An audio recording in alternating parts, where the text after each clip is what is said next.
le prince Harry et Meghan Markle ont assisté vendredi 3 juin à un service d'action de grâce à la cathédrale Saint-Paul de Londres, dans le cadre du jubilé de platine d'Élisabeth II. À leur arrivée, la foule a acclamé les époux de Sussex. Meghan Markle portait une sublime robe manteau couleur crème et un chapeau assorti. Les célébrations du jubilé de platine d'Élisabeth II se poursuivent.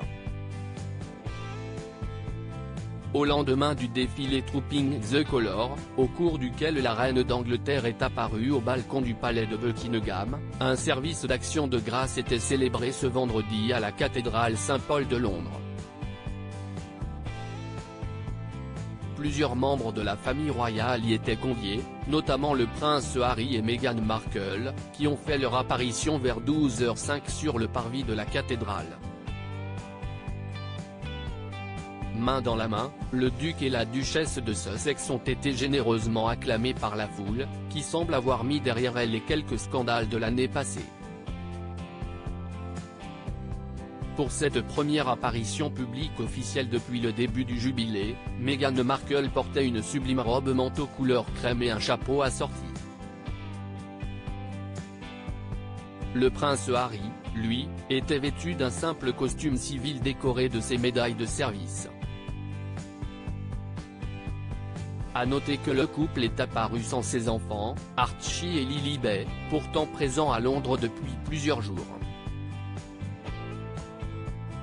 L'anniversaire de la petite Lilibet, qui aura 1 an ce samedi 4 juin, sera d'ailleurs célébré à Frogmore Cottage dans le courant du week-end.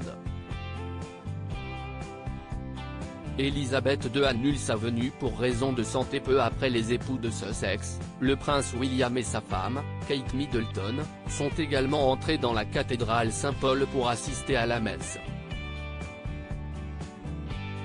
La reine Élisabeth II, qui avait pourtant prévu de s'y rendre, a annoncé ce jeudi qu'elle allait finalement passer son tour pour raison de santé. La reine a beaucoup apprécié le défilé d'anniversaire et le défilé aérien d'aujourd'hui, mais a ressenti un certain inconfort.